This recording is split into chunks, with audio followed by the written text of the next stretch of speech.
హల్లెలూయా, హల్లెలూయా. మన నివాస స్థలం మన కుటుంబాన్ని కట్టుకోవాలి. మన కుటుంబం నివాస స్థలం, దేవుడి నివాస స్థలంలో మన కుటుంబాన్ని కట్టుకోవాలి. మన కుమార్తెలు నగరకు చెక్కబడిన కుమారులు మొక్కల వలె, ఎదిగిన మొక్కల వలె ఉన్నారు కనుక వారి చుట్టూ కుమార్తె నగరకు చెక్కబడిన కుమార్తెల వలె ఉన్నారు కనుక మనం ఆ కుమార్తెను చెక్కాలి. ఏది మంచి ఏది చెడు అని చెప్పి చెప్పాలి అన్నట్టుగా మనము చూస్తున్నాం. దేవునికి స్తోత్రం. కనుక సహనము లేదని నువ్వు సహనం కలిగి నీ భర్త నీ భార్యని సహనము కలిగి నువ్వు ప్రేమించాలి.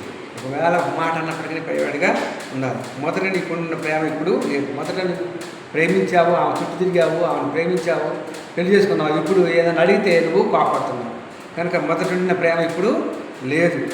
భయభక్తులు కలిగి ఉండాలన్నట్టుగా చూస్తున్నాను.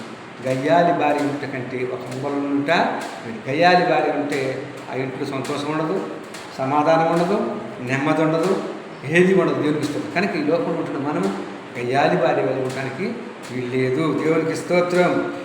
నీవు మంచిదానమని నీ పెరిమిటి ఆయన నిన్ను పొగినప్పుడు ఆ కుటుంబం ఎలాగో మంచి కట్టబడుతుంది. దేవునికి స్తోత్రం. భర్త నువ్వు మంచిదానము మంచిగా మన కుటుంబాన్ని కడుతున్నావు అని చెప్పినప్పుడు ఆ కుటుంబము కట్టబడినట్టుగా మనము చూస్తున్నాము. దేవునికి స్తోత్రం. ఈ లోకంలో ఇద్దరున్నారు. ఆ యొక్క శ్రీకాకుళం నుంచి ఒక వ్యక్తి ఇద్దరు భార్య భర్తలు వెళ్ళారు.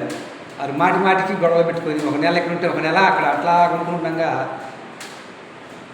వారి ఇంట్లో శాంతి లేదు, సమాధానం లేదు, నెమ్మది లేదు. కనుక సతీష్ కుమార్ గారు యొక్క ఆరాధన టీవీలు పెట్టినప్పుడు సమాధాన పరచువారు ధన్యులు వారి దేవుని కుమారులు అంటారు. సమాధానం లేదు కనుక నేను సమాధానం పడాలని నా వలన ఈ యొక్క గయ్యత్తనం వస్తుందని చెప్పి ఆమె చేసినట్టు మౌనం వహించింది. కనుక ఆ కుటుంబము కట్టబడింది. ఇప్పుడు ఆ కుటుంబం చక్కగా దేవుడి సన్నిధికి వెళుతుంది. 3 పువ్వులు 6 కాయలాగా ఉంది. వారి యొక్క ఇల్లు కూడా కట్టుకున్నాను. కనుక కొద్ది మాటలు ముగిస్తున్నాను. క్రిస్టఫర్ 820 యూట్యూబ్ ఛానల్ సబ్స్క్రైబ్ చేస్తుంది. అనేక మంచి దేవుడిగా కోరుతున్నాను.